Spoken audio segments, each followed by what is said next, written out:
नमस्कार विद्यार्थी मित्रांनो, मी प्राध्यापक दीपक खंडागळे सर आपल्या तक्षशिला जीएस सेंटरमध्ये सर्व विद्यार्थ्यांचं खूप खूप स्वागत करतो. मित्रांनो, नेहमीचप्रमाणे आपण या ठिकाणी आज एक नोकरीची अपडेट आलेली आहे ती आपण या ठिकाणी पाहणार आहोत. बोर्डावर आपण पाहतात की रेल्वेमध्ये 11,127 जागांसाठी भरतीचा महाधडाका. ओके, होय मित्रांनो. तर ही पोस्ट कशासाठी आहे? तर ही पोस्ट आहे लोको पायलटसाठी. लोको पायलट म्हणजे काय? तर रेल्वेचा ड्रायव्हर. म्हणजे जसं की बसचा ड्रायव्हर असतो तसा रेल्वेचा ड्रायव्हर. त्या पदासाठी आहे. चला, माहिती काय आहे नेमकी? त्यासाठी कोणती पात्रता आहे, वयमर्यादा काय आहे, फी किती आहे, याबद्दल सर्व इन्फॉर्मेशन घेऊया. या बघा, रेल्वेमध्ये 11,127 जागांसाठी मेगा भरती निघाली आहे. भरतीचा महाधडाका असिस्टंट लोको पायलट म्हणजे काय असतं मी तुम्हाला सांगितलं. रेल्वेचा ड्रायव्हर. ओके, पायलट होण्यासाठी स्वप्न पूर्ण करा. बघा, एकूण जागा किती आहेत तुम्हाला सांगितलं की 11,127 या ठिकाणी जागा आहेत. आणि पोस्ट कुठली आहे तर असिस्टंट लोको पायलट. यामध्ये सुरुवातीचा पगार जो आहे तो 19,900 म्हणजे टोटल आहे की 20,000 पर्यंत तुम्हाला बेसिक पेमेंट आपल्या सॅलरी स्लिपवर मिळत असते. पण त्याचबरोबर टीए, डीए यासारख्या अलाउन्सेस, पेट्रोल अलाउन्स इतर सर्व काही भत्ते मिळून भरपूर पेमेंट या ठिकाणी 30 ते 35,000 पर्यंत पेमेंट तुमचं जाऊ शकते आराममध्ये. ठीक आहे. 8वा वेतन आयोग पण या ठिकाणी चालू आहे. अर्ज कसा भरायचा आहे? तर अर्ज हा ऑनलाईन स्वरूपामध्येच भरायचा आहे. वेबसाईटवर आहे. वेबसाईट कोणती आहे हे तुम्हाला मी नंतर सांगतोय. पदाचं नाव काय? Assistant loco pilot. Assistant loco pilot म्हणजे जो मेन ड्रायव्हर असतो त्याला असिस्टंट करणारा जो ड्रायव्हर असतो तो त्याला म्हणायचं असिस्टंट लोको पायलट. ठीक आहे. तर हे इथं आपण लक्षात घ्यायचं आहे. तर चला बघा, महत्त्वाच्या तारखा आपण बघूया. कधीपासून फॉर्म भरायला चालू झालेले आहेत आणि शेवट तारीख काय आहे? फॉर्म भरायला सुरू झाले 15 मे 2026 पासून ऑनलाईन अर्ज भरण्यास सुरुवात झालेली आहे आणि शेवटची तारीख या ठिकाणी आहे. लक्षात घ्या की 14 जून 2026 रात्री 12 वाजेपर्यंत तुम्ही या ठिकाणी ऑनलाईन फॉर्म भरू शकता. ओके.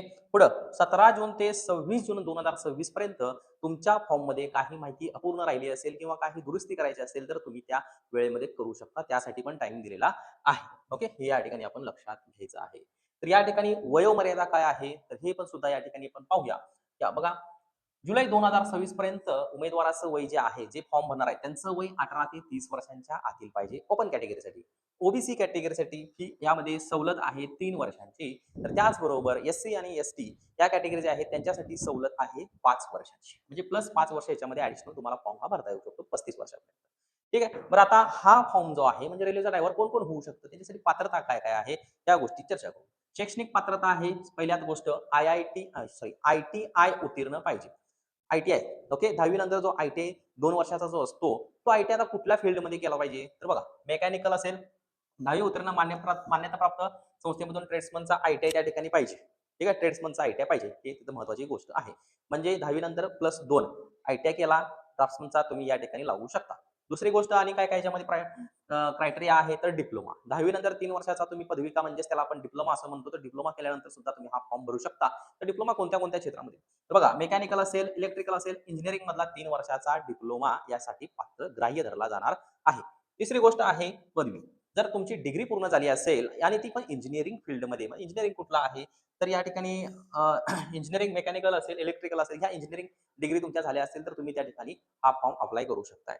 ठीक आहे. तर विशेष टिप दिल्या, तुमचा अजून निकाल अपुरा असेल तर तुम्हाला फॉर्म भरता येणार नाही. म्हणजे तुमचं अजून क्वालिफिकेशन पूर्ण झालं नसेल तर फॉर्म भरता येणार नाही. यासाठी गोष्ट आपण लक्षात घ्यायची आहे.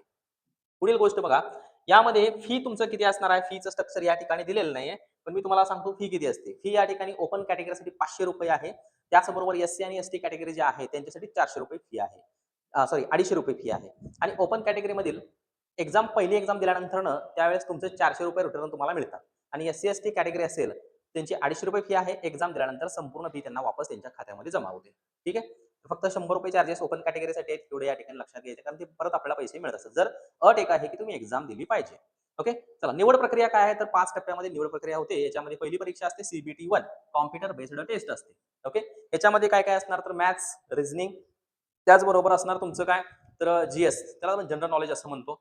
ठीक आहे. ह्या गोष्टी असतात. म्हणजे याच्यामध्ये इंग्रजी नाही आहे. त्यामुळे तुम्हाला भारी स्कोप आहे या ठिकाणी. सायन्स एक असतं त्याच्यामध्ये. ठीक आहे. चला, दुसरी ही परीक्षा पास झाल्यानंतर दुसरी स्टेज कुठली आहे? CBT 2 म्हणजे कॉम्प्युटर बेस्ड टेस्ट 2. दुसरी परीक्षा असेल या ठिकाणी. सेम तशाच प्रकारे असतं. हे या ठिकाणी लक्षात घ्यायचं. त्यानंतर आहे ॲप्टिट्यूड टेस्ट म्हणजे सी-बॅट. अंगिक आणि मानसिक चाचणी अनिवार्य. मानसिक चाचणी असते, त्या ठिकाणी मेंटली एबिलिटी टेस्ट असते, त्याला आपण म्हणतो, आणि ती टेस्ट तुम्ही त्या ठिकाणी घेतली जाते. ओके. त्यानंतर पुढची चौथा टप्पा कुठला आहे? तर CBT म्हणजेच कागद पडताळणी, DV त्याला आपण डॉक्युमेंट व्हेरिफिकेशन असं आपण म्हणतो. कागद पडताळणी करणं महत्वाचं आहे. कुठल्या कास्टमध्ये तुमचं, त्यामुळेच सर्व तुमचे डॉक्युमेंट्स कागदपत्र असतील तर त्याची व्यवस्थित प्रॉपर फाईल करणं महत्वाचं आहे. ओरिजिनल डॉक्युमेंटची. ओरिजिनल डॉक्युमेंट त्या ठिकाणी चेक केले जातात. 5वी आणि शेवटची स्टेप कुठली असणार आहे? तर मेडिकल असणार आहे. म्हणजे वैद्यकीय तपासणी असणार आहे. याच्यामध्ये सगळ्यात महत्त्वाचं प्रॉपर आपल्याला चष्मा नसायला पाहिजे. कारण आपण ड्रायव्हिंग करणार आहे. ओके. समोर काय आलं तर त्या ठिकाणी आपल्याला ते दिसलं पाहिजे प्रॉपर. त्यामुळे विजन चांगली पाहिजे या ठिकाणी लक्षात घ्यायचं आहे. ठीक आहे. चलो. पुढे तर काही अर्ज करताना घ्यावयाची काळजी आहे ती पण महत्त्वाचं आहे बघ ना. ह्या गोष्टी आपण जरा पाहूया. बघा मोबाईल आणि ईमेल तुमचा या ठिकाणी प्रॉपर पाहिजे. तुमचा मोबाईल नंबर त्या ठिकाणी फॉर्मवर भरलायचा. तोच मोबाईल नंबर कंटिन्युअसली ठेवायचा आहे. मोबाईल नंबर बदलायचा नाही. ईमेल आयडी पण प्रॉपर द्यायचा, एकच ठेवायचा. पुढची गोष्ट अर्ज आर-आर-बी ची वेबसाईट आहे. त्या आर-आर-बीच्या वेबसाईटवर त्या ठिकाणी तुम्ही तो अर्ज करायचा आहे. ती वेबसाईट तुम्हाला मी माझ्या टेलिग्राम चॅनलवर तुम्हाला त्या ठिकाणी पाठवतो आहे. तिथं जाऊन तुम्ही त्या ठिकाणी पाहू शकता. पुढची गोष्ट आहे डोळ्यांचं ऑपरेशन नसता कामा नये. ते ते उमेदवार यामधून डिस्क्वालिफाय होतील. हे इथे लक्षात घ्या. सगळ्यात महत्त्वाचं आहे निगेटिव्ह मार्किंग. निगेटिव्ह मार्किंग जे आहे हे एकास 3 एवढं आहे. हे इथं आपण लक्षात घ्यायचं आहे. ठीक आहे. एकास 3 निगेटिव्ह मार्किंग आहे.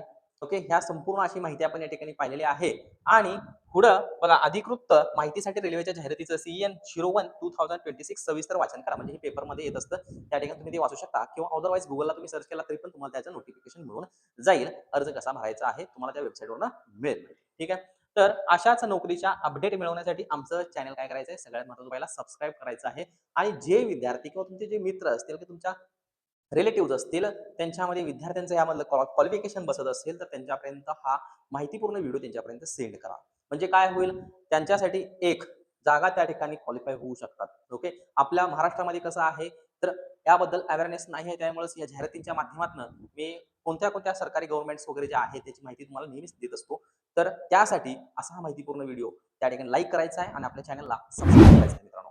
या सर्वाची माहिती तुम्हाला मी खाली डिस्क्रिप्शन बॉक्समध्ये टेलिग्राम चॅनलची लिंक दिलेली आहे. तिथे तुम्हाला ही पण जाहिरात मिळेल. त्याचबरोबर त्या ठिकाणी तुम्हाला वेबसाईट सुद्धा त्या आर-आर-बीची मिळेल. ठीक आहे. पुढील व्हिडिओमध्ये भेटूया. जय हिंद, जय महाराष्ट्र.